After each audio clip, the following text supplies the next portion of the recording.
ఆంధ్రప్రదేశ్ కర్నూలు జిల్లా ఆదోని నియోజకవర్గం ఆదోని మండలం ఆదోని టౌన్లో కూడా నేడు మా జైభీం ఎంఆర్పిఎస్ల ఆధ్వర్యంలో కూడా జైభీం ఎంఆర్పిఎస్ సంఘం రాష్ట్ర పర్యటన చేపడుతున్న భాగంగా నేడు ఈ ఆదోని నియోజకవర్గం ఆదోని మండలంలో కూడా పర్యటించి ఈ సందర్భంగా మేము మాట్లాడుతూ 30 సంవత్సరాల నుంచి ఎస్సీ వర్గీకరణ కొరకు కూడా పోరాటం చేసి ఎంతో మంది కూడా మరి అమరులు కూడా కావడం జరిగినది. ఆగస్టు 1వ తేదీన కూడా సుప్రీంకోర్టు ఎస్సీ వర్గీకరణ రాజ్యాంగ జనాభా దమాష ప్రకారం ఎక్కువ జనాభా ఉంటే ఆయా రాష్ట్రాలే చేసుకోవాలని ఆర్టికల్ 341 ఆర్టికల్ 342 16 సబ్ క్లాస్ 4 ద్వారా కూడా మరి తీర్పు ఇవ్వడం అభినందనీయమని కూడా ఈ సందర్భంగా తెలియజేస్తున్నాం. అదేవిధంగా ఎస్సీ ఎస్టీ వర్గీకరణ అవుతే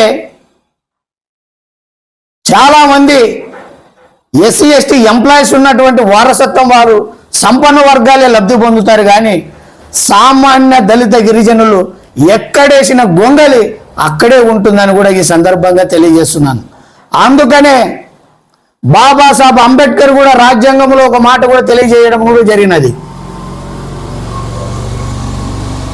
మరి బాబాసాహెబ్ అంబేద్కర్ రాజ్యాంగ రిజర్వేషన్ ఫలాలు ప్రతి దళిత గిరిజన పేదలకు అందజేయాలని బాబాసాహెబ్ అంబేద్కర్ కూడా తెలపడం జరిగినది. అందుకనే ఎస్సీ ఎస్టీ ఎంప్లాయీస్ సంపన్న వర్గాలు ఎవరైతే ఉన్నారో వారందరికీ కూడా రిజర్వేషన్ కూడా తీసివేసి క్రిమి లేయర్ను కూడా అమలు చేస్తే కోట్ల మంది దళిత గిరిజనులు కూడా రాజ్యాంగ ఫలాలందు కూడా లబ్ధి పొందుతారని కూడా నేను ఈ సందర్భంగా తెలియజేస్తున్నాను. అదేవిధంగా మావాడలో మా రాజ్యాన్ని కూడా తీసుకురావడానికి కూడా ఈ రాష్ట్ర వ్యాప్తంగా కూడా మేము పోరాటం కూడా చేస్తున్నాను జరిగినది.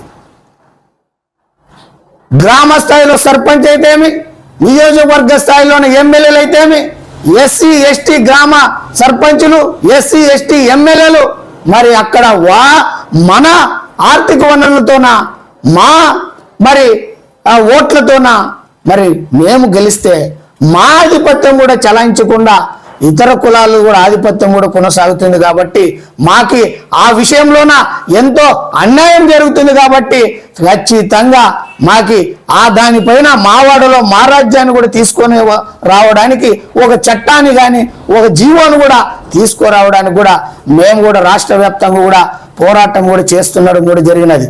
అదేవిధంగా ఎస్సీ ఎస్టీ వర్గీకరణను కూడా మరి మన మాల సోదరులు అదేవిధంగా మాజీ ఎంపీ హర్ష కుమార్ కూడా ఇది వ్యతిరేకిస్తున్నారు. అయ్యా, మీరు వ్యతిరేకించడం మీరు మానుకోవాలి. ఇలానే మీరు మమ్మల్ని వ్యతిరేకిస్తే మాత్రం మీకు జైభీం ఎంఆర్పిఎస్ సంఘం రాష్ట్ర వ్యాప్తంగా కూడా మూల్యం చెల్లించడం తప్పదని కూడా ఈ సందర్భంగా తెలియజేస్తున్నాం. మనమంతా సహోదరులు కాబట్టి మా వాటా మరి తీసుకున్నాము, మీ వాటా మీకే వచ్చింది.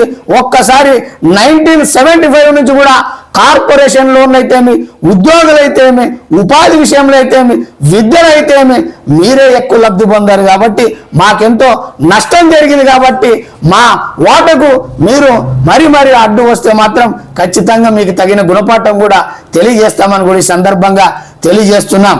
అదేవిధంగా క్రిమిలేను వర్తింపజేసే దిశగా మావాడలో మా రాజ్యాన్ని తీసుకొచ్చే దిశగా సంఖ్యలకైనా బుల్లెట్లకైనా లాఠీకైనా కూడా భయపడకుండా గల్లీ నుంచి ఢిల్లీ వరకు కూడా జైభీం ఎంఆర్పిఎస్ సంఘం కూడా పోరాటం చేస్తుందని కూడా ఈ సందర్భంగా తెలియజేస్తూ ఆశయాలను ఆచరణలో పెడితే మానవుడే మహనీయుడైతాడని బాబాసాహెబ్ అంబేద్కర్ చెప్పిన మాటను నిజం చేయడం తథ్యమని కూడా ఈ సందర్భంగా తెలియజేస్తూ నా పేరు చిత్తం జానయ్య మాదిగా జైభీం ఎంఆర్పిఎస్ ఆంధ్రప్రదేశ్ రాష్ట్ర వ్యవస్థాపక అధ్యక్షులు. జై భీం, వర్ధిల్లాలి జైభీం ఎంఆర్పిఎస్.